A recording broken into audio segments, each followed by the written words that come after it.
À l'ordre, s'il vous plaît, la commission reprend ses travaux. Donc, notre second groupe d'invités de l'après-midi est le Centre des travailleurs et travailleuses immigrants qui sont ici devant nous. Alors, vous allez avoir une dizaine de minutes pour vous présenter, ainsi que présenter l'essentiel de votre mémoire. J'ai trop de respect pour vos noms de famille. Pour essayer de les lire, je vais vous laisser vous présenter vous-même et après ça, on va discuter avec les parlementaires de votre mémoire ainsi que des recommandations que vous allez nous formuler. Le temps est à vous. Okay. Merci beaucoup, merci de nous avoir invités. Donc, moi, c'est Chol Gi-yoon du Centre des travailleuses immigrants et aussi un chercheur universitaire. Donc, le Centre des travailleuses immigrants, donc je vais l'appeler CTI. Donc, le CTI est un organisme de défense des travailleuses migrants, immigrants et racisés. Et je voulais souligner, notre mémoire et nos analyses sont fondées sur les expériences concrètes des travailleurs et travailleuses qu'on a accompagnés et les membres actuels. Donc, avant de passer le micro, donc, je vais souligner seulement deux aspects. Tout d'abord, la responsabilité vis-à-vis de la croissance rapide des travailleurs étrangers temporaires au Québec. D'abord, le programme des travailleurs étrangers temporaires, donc, qui est en partie sous le contrôle du Québec. Le nombre a été accru plus rapidement au Québec que les autres provinces. Et depuis 2023, le plus grand nombre de permis dans ce programme ont été délivrés au Québec, plus que l'Ontario. Et ensuite, en ce qui concerne le programme de mobilité internationale, oui, ça c'est sous le contrôle du fédéral, mais en fait, la grande partie est composée par les titulaires de permis post-diplôme et permis conjoints, donc qui sont liés aux conjoints ou diplômés anciens d'un titulaire de permis d'études ou permis de travail. Donc, pour cette raison aussi, pour la croissance des programmes de mobilité internationale au Québec, le gouvernement du Québec est aussi responsable. Donc, en effet, le gouvernement du Québec est doublement responsable vis-à-vis de ces populations parce que, d'un côté, donc, le gouvernement doit protéger toutes les personnes sur son territoire et aussi, c'est le gouvernement qui a causé la croissance rapide. Et ensuite, le recours au concept de capacité d'accueil, donc en fait déjà critiqué largement sans fondement scientifique. De plus, dans les discours qui mobilisent ce concept, souvent on dissimule les contributions de ces personnes parce qu'on considère les personnes migrantes temporaires comme un facteur négatif de la capacité d'intégration. Mais en effet, donc, ces personnes contribuent à le maintien de la capacité d'existence de notre société québécoise. Sans eux, donc notre système de santé ne sera pas maintenu et aussi notre production agricole va s'écrouler. Donc pour cette raison, il faut il faut reconnaître leur contribution et aussi arrêter d'utiliser le concept de non fondé. Donc je vais passer la parole à ma collègue Paul Fontep. Bonjour, merci beaucoup de me passer la parole. Et puis, en fait, je m'appelle Paul et puis je suis infirmière dans mon pays d'origine. Je suis immigrante et comme vous pouvez le constater, donc je suis arrivée avec un permis de travail fermé et j'ai subi plusieurs traumatismes de par mon employeur et la société de recrutement. Donc, j'ai été abusée psychologiquement, mentalement et même physiquement dans mon lieu de travail. Et je pense que j'ai fait comme 10 mois dans ce lieu de travail. Et grâce au CTI, j'ai pu sortir de là avec un permis de travail ouvert pour travailleurs vulnérables qui était comme une forme de sortie de cauchemar, mais qui n'était pas tout à fait une libération parce qu'après, il fallait se replonger dans un permis de travail fermé. Et puis, c'était tout un traumatisme aussi pour retrouver un employeur parce que les employeurs, déjà, pour retrouver un contrat de travail, c'est pas du tout facile parce qu'il faut retourner dans le permis de travail fermé après avoir obtenu un permis de travail ouvert pour travailleurs vulnérables. Donc, après toutes ces violations, mon parcours était très long et une grande bataille. Et j'ai donc pu sortir de là avec toute la complexité.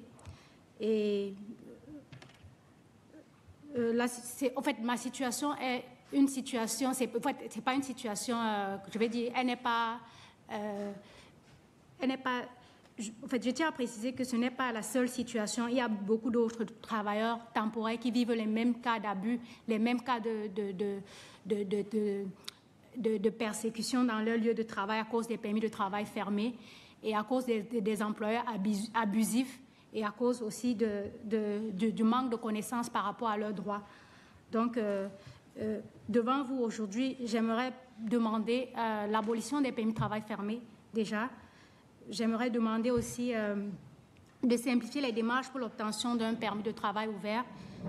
Et aussi, nous sommes des milliers à contribuer à la croissance du Québec. Nous voulons bien que cela marche. Nos enfants sont là, ils travaillent ici. Nous travaillons là, nos enfants vont à l'école ici. Et puis, nous aimerions bien que qu'on puisse revoir la situation de régularisation de ceux qui sont déjà là, les travailleurs temporaires qui sont présents sur le territoire. Merci. Bonjour, je m'appelle Yader Martinez, je suis travailleur étranger temporaire. Je suis venu au Québec en 2018 comme travailleur étranger temporaire. J'ai suivi des abus d'employeurs, parmi d'autres l'assignation de travail différent, ce qui était inscrit dans mon permis de travail, et le niveau de salaire inférieur au salaire minimum. J'ai ensuite obtenu un permis de travail ouvert pour les travailleurs vulnérables. Et je suis retourné au permis fermé. Je travaille toujours avec un permis de travail fermé. J'ai été invité à venir à travailler au Québec pour remplir les besoins d'entreprises québécoises et des marchés de travail du Québec. Ce sont surtout les emplois avec des conditions misérables qui n'attirent pas les travailleurs locaux et qui font venir des travailleurs immigrants comme moi. Et nos droits ne sont pas respectés et protégés. Depuis le changement des programmes d'immigration temporaire, ils permettent trop fréquent de conflicter notre démarche. L'immigration est un long processus qui exige la préparation et l'adaptation des années. Quelques changements simples dans les exigences des programmes pour quelqu'un changer simple dans les exigences des programmes. Briser les projets de vie, les rêves de vie, un grand nombre de personnes migrantes. Assurer les bonnes conditions de travail et mettre en place des politiques d'immigration prévisibles sont essentiels pour protéger les droits des personnes et pour assurer le bon fonctionnement de notre système. Par ailleurs, dans ces conditions de travail et de vie instables et précaires, il est difficile d'améliorer le français. C'est surtout incompréhensible d'imposer une exigence linguistique pour le renouvellement des permis de travail. Alors, chance de s'installer de manière permanente et d'extrême limitée. Pour protéger le français, au lieu de poser des exigences irréalistes, il faut miser la francisation. Pour cela, toujours de bonnes conditions de travail et de vie sont indispensables. Et l'autre de la résidence permanente, améliorer radicalement les conditions permanentes, d'améliorer réellement les compétences en français. Bonjour, moi c'est Raphaël Laflamme, je suis organisateur au CTI. Donc pour conclure, je vais souligner quelques éléments qu'on a dans notre mémoire. Donc un des éléments importants, c'est la demande de pouvoir accéder à la résidence permanente pour les travailleuses qui sont déjà ici. Fait que ces gens-là, on le rappelle, le Québec les a invités par le biais d'agences de recrutement qui agissent pour le Québec à l'international, par le biais même de missions du gouvernement. Puis on a fait ça en leur promettant des perspectives d'immigration permanente au pays. Et eux, ils ont fait leur part de l'engagement. Ils ont fait tout ce qu'on attendait d'eux. Ils ont appris le français, ils ont travaillé, se sont intégrés. Mais le gouvernement, à partir de l'automne 2024, il a commencé à changer les règles en cours de route. Donc le gouvernement, de son côté, il n'a pas respecté les règles de l'engagement. On coupe non seulement les possibilités d'accès à la résidence permanente, mais même dans bien des cas, la possibilité de renouveler les permis de travail temporaires. Donc, dans les faits, on force ces gens-là à quitter le pays. Donc, ce qu'on veut, c'est quand on parle de cible d'immigration, qu'on parle de cible temporaire ou permanente, on ne peut pas mettre sur un pied d'égalité, donc inclure dans les mêmes prévisions, les mêmes chiffres, les immigrants hypothétiques qui viendraient un jour peut-être de l'extérieur, puis les personnes réelles qui sont déjà ici, des personnes qui font partie de notre société, autant que vous et moi. Donc, ils doivent pouvoir rester.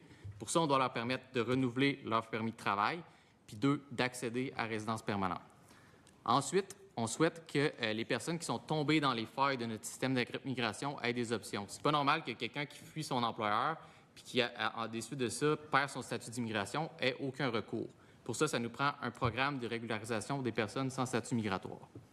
Finalement, on souhaite qu'on ne sacrifie pas non plus les catégories du regroupement familial puis de l'immigration humanitaire puis nos obligations en matière de droits humains. Donc, réduire les délais pour l'immigration humanitaire qui sont actuellement de plus de 10 ans. On a vu les journaux un matin, 40 ans pour certaines personnes. Permettre le regroupement familial pour arrêter de diviser des familles.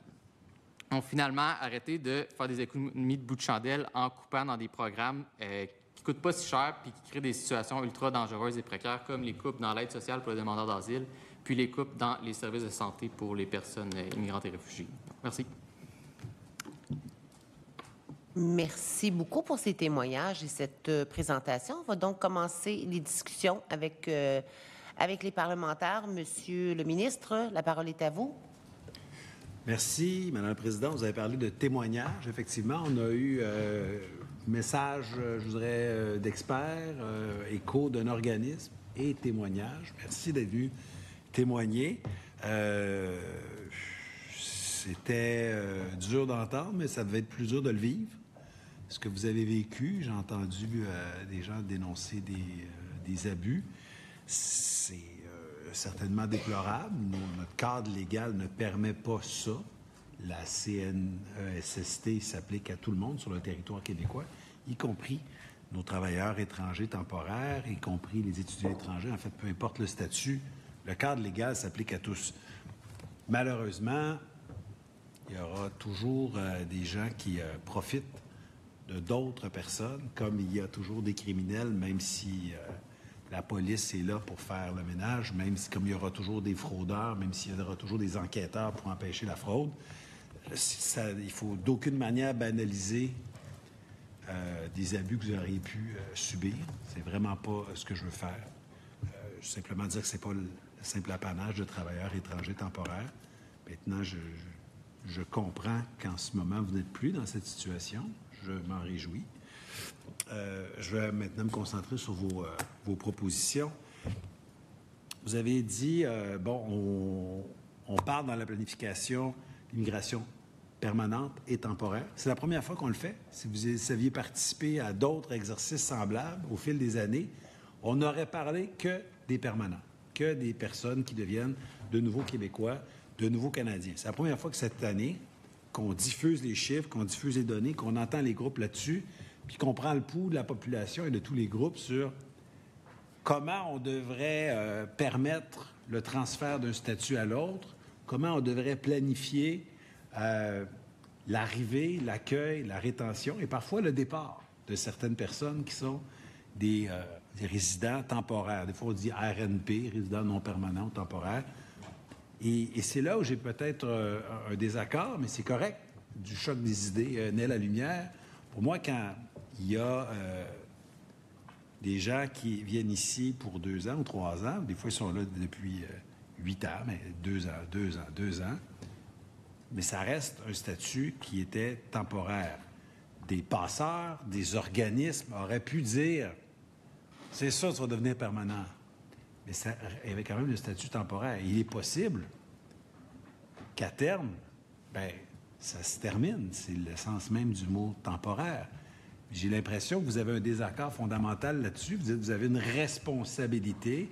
Si vous avez accepté de faire venir dans vos programmes, soit provincial, québécois ou fédéral, des gens, vous avez l'obligation de les garder sur le territoire québécois.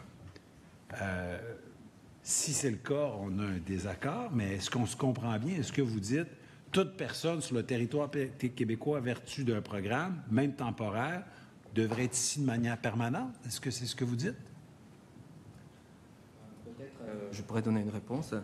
Donc, tout d'abord, ce que j'ai dit, c'était d'abord la responsabilité de la protection de ces personnes. Et aussi, vous avez mentionné la possibilité de l'intervention de l'autorité publique, mais le statut temporaire ne permet pas de réclamer leurs droits, malgré la présence de la loi et le règlement. Ces personnes sont exposées à la violence, à la merci de l'exploitation et toutes sortes de violences. Et ça, c'est une chose.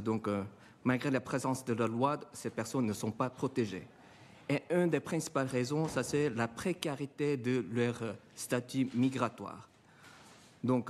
D'abord, pour accéder, pour retenir leur statut, maintenir leur statut comme un travail étranger temporaire, le renouvellement de permis de travail, ça c'est tellement difficile. Et malgré l'obtention d'un permis ouvert pour les travailleurs vulnérables, ils doivent retourner au permis fermé. Juste pour donner un exemple, pendant une année de période de permis ouvert, ce qu'on fait souvent les employeurs, OK, donc on fait la promesse, je vais vous embaucher tout d'abord et ensuite je vais vous embaucher avec un permis fermé. Et à la fin, juste quelques jours avant l'expiration, donc bye bye, c'est fini. Donc, et ensuite, on a vu tellement de personnes qui deviennent sans statut après une année protégées comme un travailleur vulnérable. Donc ça, c'est inacceptable.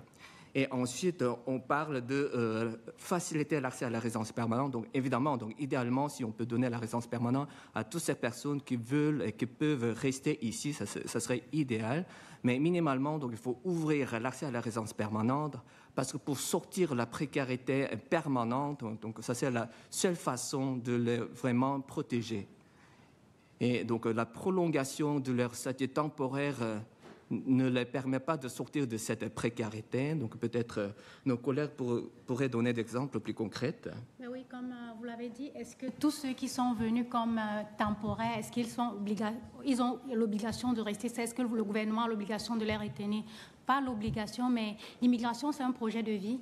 Donc, quand on vient, c'est comme on a abandonné tout ce qu'on avait, on a laissé les familles, on vient pour s'installer, on ne vient pas pour partir. C'est vrai que c'est temporaire, entre guillemets, mais rendez-vous compte qu'il y a toujours les enjeux d'emploi sur le terrain. Pourquoi donc ne pas retenir ceux qui sont déjà là et qui sont capables de travailler au lieu d'aller encore en chercher? Donc, c'est un peu ça, là. Pour vous répondre, c'est un peu dans ce sens que... Mais on se rejoint à 100% parmi les orientations qui sont dans le cahier de consultation. Je pense que c'est maintenant, on propose à 60... on souhaite avoir au moins un minimum de plus de 63-66 %, puis c'est un plancher. Je veux dire, si on sera à 100 % c'est pas mauvais, d'avoir parmi maintenant les immigrants permanents des gens qui sont déjà sur le territoire québécois. Donc, je suis d'accord avec vous, surtout des gens qui parlent français, qui s'intègrent, qui ont un emploi, avec un statut temporaire, peuvent voir, peut-être auront le désir de rentrer à leur pays d'origine, ça se peut, peuvent voir leur permis arriver au bout, ne pas être renouvelé et doivent quitter, ça se peut, mais peuvent aussi vouloir rester et arriver, comme je dis, à un arrimage parfait, c'est-à-dire que le Québec dit on veut surtout vous garder, plutôt que de vous retourner chez vous puis de faire venir un autre temporaire qui fera exactement le même travail. Allons-y vers l'offre de la résidence permanente puis le statut complet de Québécois, de Canadiens, envers ces personnes-là qui sont ici, qui sont intégrées, qui ont pris racine. C'est définitivement ce qu'on souhaite. C'est le virage qu'on souhaite prendre avec cette planification pluriannuelle. Donc, le regard critique sur le passé, mais même sur la situation actuelle, tant que les nouvelles règles ne sont pas là, je le fais avec vous. Si je trouvais que tout est parfait, vous retrouveriez dans le cahier de propositions le statu quo. Ça dirait, bien, continuons ce qui est déjà là, ne changeons rien. Or, il y a des changements majeurs qui sont proposés dans le cahier de consultation. On peut avoir des désaccords quand même, puis on est justement là pour prendre acte de ça. Ce qui a été mis au jeu va être amélioré par les consultations qu'on fait aujourd'hui. J'ai un petit élément où je me questionne. Vous voulez qu'on retire des exigences par rapport à la langue française? J'ai vu que vous parlez tous français, vous êtes en apprentissage de le faire dans certains cas, je vous félicite. Mais pourquoi réduire les exigences de langue française quand on arrive dans la seule nation francophone d'Amérique du Nord avec une langue, je vous dirais, qui est en déclin, disons-le malheureusement? Pourquoi on donnerait suite à votre proposition à cet égard-là? Je vais laisser répondre à cette question. Je voulais revenir juste à des points qui avaient été mentionnés avant. Rapidement, là, sur la question de la CNESST, ça s'applique à tout le monde. On va peut-être avoir un drôle de point de convergence là-dessus sur le fait que notre système à 2 paliers crée un problème à ce niveau-là. C'est-à-dire que l'application des règles de la CNESST est rendue difficile par le fait qu'il y a un partage des compétences. Qu'est-ce que je veux dire par là? Pour avoir le permis de travail, il faut une étude d'impact du marché du travail au fédéral. Donc, c'est l'employeur qui est responsable d'aller chercher les démarches pour faire le renouvellement du permis de travail. Donc, par exemple, un employeur qui est congédié, je l'ai vu, par exemple, le cas, une travailleuse est congédiée parce qu'elle tombe enceinte. Je ne veux pas ça, une travailleuse enceinte, congédiée. On n'a pas le droit de faire ça au Québec. Elle va faire la plainte à la CNSST. 3 mois, 6 mois, son permis de travail expire. La CNSST dit, on ordonne que vous retournez au travail. Elle n'a même plus le droit d'être au Canada. Il est là le problème. Pour la question de la planification, je pense que c'est aussi la question de changement des règlements. C'est-à-dire que est-ce que ça serait envisageable de voir, par exemple, une espèce de clause grand-père, tous les changements sur la durée des permis, sur la restriction du 10 par exemple? Est-ce qu'on n'aurait pas pu laisser les travailleurs qui sont déjà ici continuer avec les règles telles qu'ils les connaissaient quand ils se sont engagés à venir au pays? Plutôt que une fois qu'ils arrivent ici, finalement, ça ne sera pas renouvelable. Finalement, tout ça, mais ils ont peut-être abandonné leur carrière, ils ont vendu leur maison, ils ont des énormes démarches. Puis là, après, ici, on arrive, finalement, c'est plus comme on pense comme on vous l'a présenté. Je vais laisser répondre sur la question du français. Question de la français, donc on est tout à fait d'accord avec l'idée de la protection du français, surtout dans le contexte nord-américain. Et j'ai rencontré des milliers de personnes avec un statut temporaire ou même sans statut, et je n'ai jamais rencontré une seule personne qui s'oppose à cette idée. Donc, ce qui est important, c'est plutôt les conditions d'apprentissage.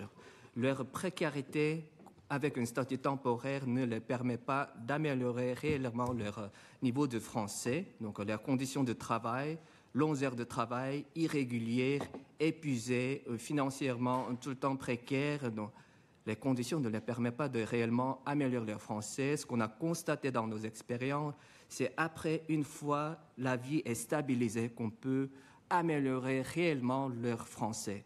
Donc, surtout, un exemple éloquent, c'était plutôt les travailleuses domestiques travaillant dans des foyers privés, donc isolés, pendant 12 ans, 3 ans, 4 ans. Donc, il y a une stagnation.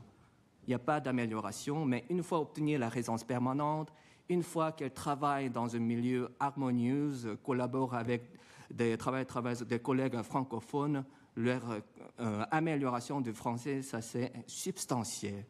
Donc c'est plutôt dans ce sens-là. Donc les conditions d'apprentissage avec un statut actuel, surtout pour les travailleurs étrangers temporaires ou d'autres personnes avec un statut temporaire et précaire, ne leur permettent pas d'améliorer le français. Donc pour cette raison, une fois stabiliser la vie, stabiliser la condition et leur permettre d'améliorer réellement leur français. Merci pour vos réponses et ces témoignages. J'ai des collègues qui veulent poursuivre les échanges avec vous. Merci beaucoup. Alors, je vais reconnaître le député Jonquière. Oui, parfait. Il vous reste 4 minutes 22. Merci, Mme la Présidente. Bonjour, c'est un plaisir de vous accueillir à l'Assemblée nationale. Je regardais là, le déploiement, je vous appelais le CTI. Est-ce que ça va, c'est CTTI? Je regardais un peu... dans le fond, vous êtes implanté dans le Bas-Saint-Laurent, dans la capitale nationale, puis dans ma région, le Saguenay-Lac-Saint-Jean. Est-ce que vous êtes en mesure de dire, là, si on prend une journée typique d'ouverture du centre, est-ce que c'est pas mal des similitudes dans l'ensemble du territoire dans lequel vous œuvrez? Les réalités? Donc, non, peut-être. Donc, non, c'est pas mal différent. C'est différent. Aussi, donc l'ouverture de nos sections régionales, ça c'est pas mal récent. Saguenay-Lac-Saint-Jean, ça c'est plus ancien, mais dans les autres régions, c'était plutôt dans le contexte de la pandémie. Donc, c'était au cours de 6-7 dernières années une explosion des travailleurs étrangers temporaires dans des régions. Avant, évidemment, dans le secteur agricole, oui, mais dans d'autres secteurs, la présence accrue des travailleurs étrangers temporaires, c'était très récent. Et en fait, le paysage est pas mal différent. Donc, dans les régions, ils sont plus isolés d'abord et moins de chances de trouver un autre emploi, par exemple. Et aussi, donc, si ça se déroule bien, ça va. Mais une fois il y a un conflit avec l'employeur, les habits des employeurs, ça c'est plus difficile d'en sortir parce que tout le monde connaît tous. Donc, ils sont isolés de ce réseau et ne peuvent pas vraiment éviter le regard des employeurs. Peut-être nos collègues pourraient ajouter des...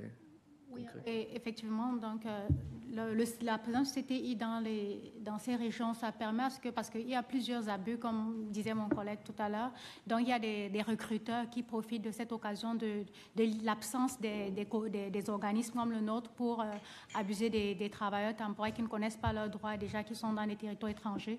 Donc la présence d'un organisme comme le nôtre, ça permet à ce que quand les travailleurs temporaires sont victimes d'abus, ils ont des recours. Et c'est pas toujours toujours facile parce qu'il y a comme des intimidations, il y a des frustrations. Donc, c'est un gros travail de les convaincre, de leur dire que vous avez le droit, comme on parlait des droits tout à l'heure. Mais c'est toujours les conceptions locales et les conceptions qui sont parfois différentes, de droits sont différents. Parfait. Je vous pose une question, mais si vous ne l'avez pas vue, c'est pas grave, j'enchaînerai avec une autre question. Tout à l'heure, ce matin, le ministre a rendu public une lettre au fédéral en lien avec la clause grand-père dans les régions. Est-ce que vous avez eu le temps de le voir? Sinon, je vais passer à une autre question, c'est pas grave. Donc, non, vous l'avez pas. Pas ce matin, mais on a vu la médiatisation il y a quelques jours. Donc, en fait, d'abord, d'un côté, oui, mais l'autre côté, donc, c'était pas toujours proliférer les titulaires de permis temporaires. Donc, comme la réponse du ministre fédéral de l'Emploi et des Familles, donc en fait, donner l'accès à la résidence permanente, ça c'est la meilleure façon de les protéger. Donc, dans l'ensemble, on croit que le système d'immigration doit être basé plutôt sur un système permanent. Donc, et temporaire, ça devrait être plutôt un cas exceptionnel. Alors, la clause grand-père présentée, on va dire publiquement par le ministre, de conserver les travailleurs étrangers en poste, vous êtes favorable à cette demande-là, assurément? Donc, donc la clause grand-père en tant que telle, oui, mais en assurant aussi l'accès à la résidence permanente. Donc, cela ne peut pas être un prétexte de réduire l'accès à la résidence permanente et rester plus longtemps, toujours dans la précarité. Donc, ça, c'est inacceptable. Mais donc, différencier les conditions pour les personnes qui trouvent le 12e, 3e permis de travail. Donc, à cette idée, donc, on peut l'accepter, oui. Parfait. Il me reste plus de temps. C'est un plaisir. 15 secondes. Je vous laisse le mot de la fin. Oui, puis aussi pour ajouter là-dessus, je pense que aussi où j'en voulais venir, c'est clause grand-père pour le maintien des permis, mais aussi pour les programmes d'immigration permanente, c'est-à-dire quelqu'un qui a fait ces 2 années pour avoir l'admissibilité au PEC, puis que 2 semaines avant son admissibilité, ça a été annoncé que ça a été coupé. On comprend la frustration de la situation. Donc, quelqu'un qui a lu les programmes de résidence permanente, je pense que je suis coupé. Bien, on continue. Bon, On je pense que mon point on va continuer avec l'opposition officielle pour 9 minutes 54. Allez-y. Merci, Madame la Présidente. Alors, Monsieur Youn, Monsieur Laflamme, Madame Fontep, Monsieur Martinez, bonjour, bienvenue, bon après-midi. Merci d'être là. Merci pour votre mémoire. Monsieur Laflamme, pour ce que vous avez commencé à dire avec le PEC, là, gardez-le, ne l'oubliez pas, on va y revenir. Vous allez avoir la chance d'en parler. Ça m'intéresse. Merci pour votre mémoire. Il y a des éléments qui ont littéralement piqué ma curiosité. Vous apportez un éclairage, je trouve, différent de ce qu'on a entendu de plusieurs groupes jusqu'à maintenant en commission pour, évidemment, ce travail de planification en immigration.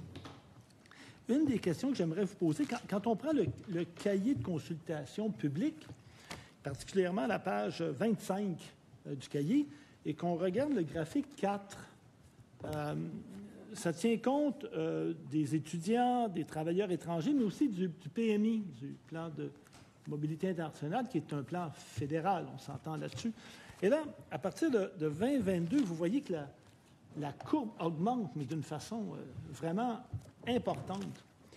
Et j'essayais de comprendre comment se fait-il que soudainement, c'est comme si le fédéral avait, oublié toutes les règles, je ne sais pas, mais il y avait comme un manque de contrôle total du fédéral. Mais quand je lis votre mémoire, il y a peut-être une explication, mais je ne suis pas certain de bien comprendre. Fait que je vais avoir besoin de vous.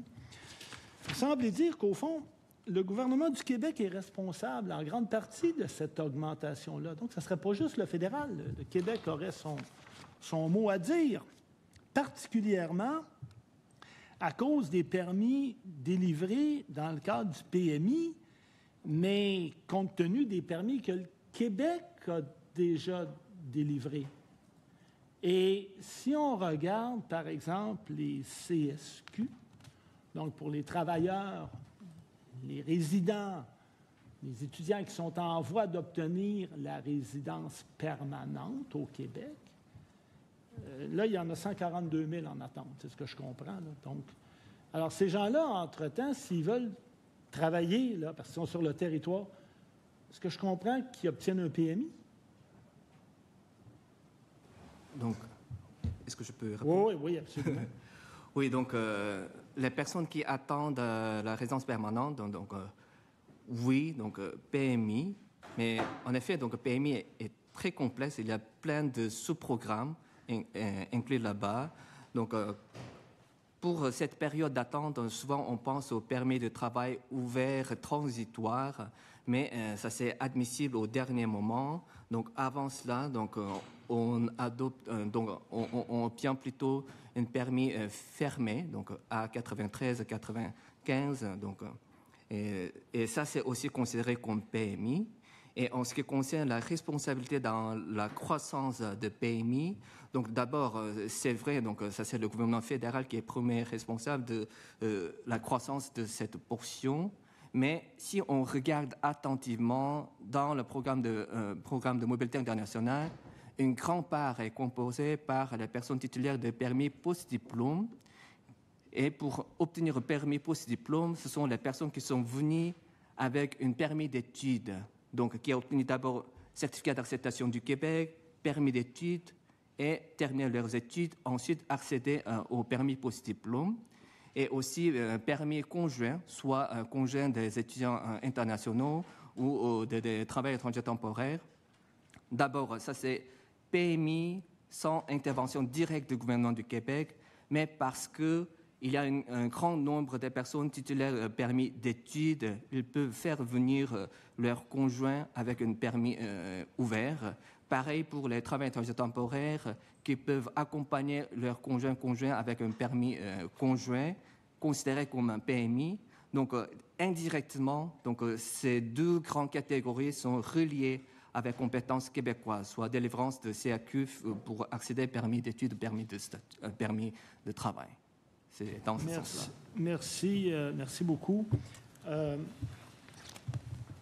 Quand on regarde les scénarios qui sont projetés par le gouvernement au niveau de l'ensemble de l'immigration, mais pour les admissions permanentes, et comme je disais précédemment, ceux qui sont en attente de la permanence, là, il y en a à peu près 140 000. Quand on regarde le tableau scénario A, puis qu'on dit que le Québec pourrait en admettre 25 000 par année, ça va prendre combien de temps pour régulariser la situation de tous ces travailleurs qui sont en passant sur le territoire? Et ça crée une espèce de goulot d'étranglement. Ces gens-là, s'il faut qu'ils travaillent entre-temps, ils vont demander des permis, mais ça génère une machine bureaucratique incroyable. Oui, allez-y, M. Laflamme. Goulot d'étranglement, je pense que c'est le mot. Quand on regarde les comparaisons de migrants temporaires en attente de la résidence permanente versus le nombre, si on va avec le scénario de 25 000, on parle des années. Puis c'est un peu ça notre point, justement, que ces gens-là, ils veulent la résidence permanente, ils sont ici. Puis là, je comprends que le désaccord tantôt était, c'est des temporaires, ils pourraient retourner, oui, mais des fois, ils ont des familles, ils ont des enfants qui vont à l'école, ils sont déjà ici, ils participent déjà à la société, il n'y a pas de raison qu'on ne les laisse pas rester davantage ici. Sauf que ma compréhension, c'est que quand ils ont un CSQ, ils sont en voie d'obtenir la permanence, donc éventuellement de devenir citoyens canadiens. Donc là, c'est plus juste des temporaires, ils ont franchi une autre étape. Alors, qu'est-ce qu'on va faire avec tous ces gens-là? Puis le scénario... Le CSQ ne permet pas en soi de demeurer sur le territoire, en fait, même si on a une demande. Il y a une demande de permis ouvert pour transitoire, mais qui est très limitée parce c'est une demande en soi qu'on fait une fois qu'on a l'exhaustivité de notre demande de résidence permanente. Donc, il y a quand même un moment où on peut avoir le CSQ et pas avoir de droit de rester sur le territoire. Bien. On va reparler du PEC. Vous aviez commencé à en parler tantôt, M. Laflamme. Là, le PEC a été suspendu. Moi, ma compréhension, c'est qu'il y a des gens qui ont été invités au Québec, qui sont restés au Québec, alors que le programme était ouvert. Quand ils ont, j'imagine, évalué la possibilité de venir au Québec, ce programme-là était ouvert. Donc, ça a créé des attentes. Il y en a qui étaient même dans le programme. Et là, du jour au lendemain, le gouvernement suspend le programme. Là, je comprends que c'est suspendu pour un bout de temps. On ne sait pas quand ça va revenir. Si ça revient, qu'est-ce qu'on fait avec ces gens-là? Bien, nous, notre suggestion, en fait, c'est de réouvrir le PEC, justement, puis de leur permettre d'appliquer pour la résidence permanente. Parce que... de continuer leur application. Québec n'avait pas un contrat moral avec ces gens-là, tout le moins? C'est tout à fait notre point. C'est-à-dire qu'ils sont venus selon certaines règles, selon certaines attentes qu'on leur a expliquées. Puis, on a changé ces règles-là une fois qu'ils étaient ici. Donc, pourquoi pas leur laisser... l'immigration, c'est un projet de vie. Je pense que les collègues pourraient en parler plus longuement que moi, là. Mais tu sais, des fois, on planifie ça pendant 10 ans. Il y en a qui ont dépensé énormément d'argent dans cette démarche-là, qui ont abandonné leur carrière. Donc, c'est pas quelque chose qu'on peut se revirer sur un dizaine, comme on dit, après un an ici. Ah, finalement, ça ne marchera pas, je vais retourner. Donc, effectivement, il y avait un engagement qui semblait être là, qui n'a pas été respecté dans... Puis, dernière chose, à la page 20 de votre mémoire, vous parlez du regroupement familial. Les délais sont anormalement longs au Québec. Avec les différents scénarios, ça risque d'être pire. Est-ce qu'on est d'accord pour dire qu'il y a là un engagement humanitaire incontournable, puis que le fait de laisser des gens en attente 4, 5, 6, 7 ans, c'est totalement inhumain? Oui, tout à fait. Puis je pense que, tu sais, ce qui est aussi à souligner dans ces questions-là, c'est les questions des familles qui sont déjà ici en famille, puis là, qui vont devoir se reséparer à cause de l'enchevêtrement des différents parcours puis des différentes démarches. Puis, tu sais, le regroupement familial, il y a un engagement humanitaire, mais aussi, là, il y a un avantage que ces gens-là, leur famille, ils dépensent ici, ils vont à l'école ici. Je veux dire, plutôt que de renvoyer l'argent dans le pays d'origine, même si on veut faire l'argument économique qui va peut-être parler à certains partis davantage aujourd'hui. Parfait. Je vous remercie. Merci, Mme la Présidente. Merci beaucoup. Alors, on poursuit avec le député du deuxième groupe d'opposition pour 3 minutes 18 secondes. Merci beaucoup, Mme la Présidente. Merci beaucoup, CTI, de votre excellente présentation. Vous citez toujours la bonne place, avec toujours des excellentes propositions. Merci pour votre travail. Tantôt, vous avez parlé d'aide sociale. J'aimerais ça qu'on revienne là-dessus parce qu'il y a un article qui est sorti il y a quelques jours sur d'éventuelles coupes étudiées par le gouvernement, notamment les aides financières touchant les familles avec les enfants et les mineurs non accompagnés. J'aimerais ça connaître la position du CTI sur cette proposition du gouvernement. Ça, c'est sûrement contre. Donc, en fait, demander plus de subventions pour accueillir les demandeurs d'asile sur le territoire québécois, donc demander plus de subventions vis-à-vis du gouvernement fédéral, ça c'est tout à fait juste. Mais en attendant la réponse, donc couper la subvention, couper le soutien à ces personnes, ça c'est inhumain et ça c'est inacceptable. Inhumain et inacceptable, je vous entends et je partage votre opinion. Vous avez parlé aussi, puis vous faites beaucoup de campagne sur la fin du permis de travail fermé. Vous avez rendu des témoignages assez éloquents, en fait, à la dernière planification. Suivant vos témoignages, il y avait la ministre de l'époque qui s'était engagée à ouvrir un mandat avec la CPMT. Malheureusement, la CPMT n'a pas été capable d'obtenir un mandat consensuel, mais depuis ce temps-là, on a eu en même temps le rapport des Nations unies qui a dit que le Québec et le Canada étaient responsables de conditions propices à l'esclavagisme moderne. Pourquoi on en est là encore aujourd'hui, une planification plus tard?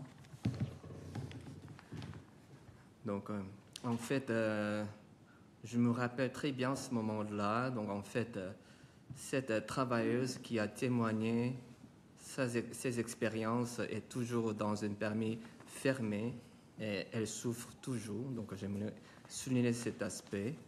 Donc, et ensuite, depuis le virage radical de la part de fédéral l'an dernier et qui concorde avec l'orientation du gouvernement du Québec, de plus en plus de personnes migrantes souffrent.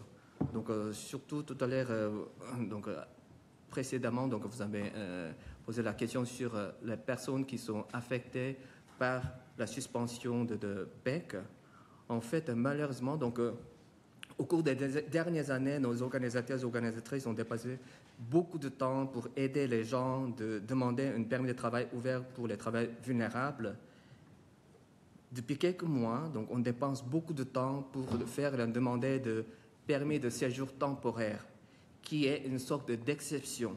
Donc, s'il n'y a pas d'autres recours pour rester au Canada et si cette personne ne peut pas retourner dans leur pays d'origine, on peut demander ce statut qui est décidé de manière discrétionnaire par IRCC. On dépense beaucoup de temps parce qu'il n'y a pas d'autre solution. Les gens souffrent, sont égarés, et surtout depuis novembre dernier, donc le permis de travail pour PTT volet bas salaire, ça c'est juste 1 an. Ça prend, 5 mois au moins pour obtenir un nouveau permis de travail. Et pour y arriver, il faut trouver d'abord une offre d'emploi qui prend 2-3 mois au moins. Ça veut dire qu'il faut commencer la démarche 2-3 mois après leur arrivée, ce qui est impossible. Merci beaucoup. C'est ce qui met fin à cette portion, mais on termine encore avec le député d'Arthabasca, 3 minutes 18 secondes. Merci, Madame la Présidente. Merci, Madame. Merci, Messieurs. J'aurais aimé ça parler d'une de vos recommandations. En collaboration avec le gouvernement fédéral, mettre en place un programme de régularisation des personnes sans statut migratoire. Qu'est-ce que vous voulez dire par là, si vous voulez juste préciser ce que ça voudrait dire? Est-ce que ce sont pour les personnes, par exemple, qui n'auraient pas été reconnues par le gouvernement fédéral comme personnes protégées, donc personnes réfugiées? Est-ce que ça va au-delà de ça? Je dirais que c'est comme pour les travailleurs temporaires déjà. Pour les travailleurs temporaires en général, pour les travailleurs temporaires victimes d'abus de par leurs employeurs, parce qu'on a mentionné le permis de travail ouvert pour travailleurs vulnérables qui a juste une durée d'1 an et qui tout à fait ne protège pas effectivement l'employé, parce que après il faut retourner dans le permis de travail fermé, et puis il y a cette complexité d'obtenir un contrat de travail, cette complexité, et puis cette frustration aussi de retourner peut-être vers un autre abuseur, entre guillemets, parce que si on demande un permis de travail ouvert pour travail vulnérable, c'est parce qu'on était abusé par l'employeur. Donc, il y a ces séquelles encore qui restent dans les cœurs des travailleurs temporaires. Donc, c'est comme pour les travailleurs temporaires et pour tous ceux qui ont perdu leur statut. Parce qu'en fait, on vient avec un statut. On ne désire pas de perdre son statut, mais pendant son parcours, on peut perdre son statut. Donc, pour ceux qui veulent rester... Donc, plus précisément, toutes ces personnes qui ont perdu leur statut, soit anciens titulaires de permis d'études ou permis de travail, mais qui ont perdu et le délai de 90 jours sont passés, il n'y a aucune façon de rétablir leur statut. Et aussi les demandeurs d'asile dont la demande a été déboutée, et aussi on a épuisé tout le processus de rappel, donc ensuite qui n'ont pas d'autres moyens. Donc, ce sont les personnes qui ont perdu leur statut, donc sans statut. Est-ce que c'est juste de dire que toute personne qui veut demeurer au Canada devrait avoir un statut? Donc, qui n'ont pas d'autres moyens d'accéder au statut migratoire au Québec, au Canada, et aussi qui ne peuvent pas retourner dans leur pays d'origine pour différentes raisons. Donc, en fait, si ces personnes restent pendant des années sans statut au Canada, ça déjà signifie qu'il y a une vraie raison de ne pas retourner, parce que vivre sans statut au Canada, c'est vraiment un enfer. Juste un petit exemple. Lorsqu'il y a une violence faite par quelqu'un et la police arrive, ce sont ces victimes qui se cachent. Malgré la violence sexuelle, physique, c'est ces personnes.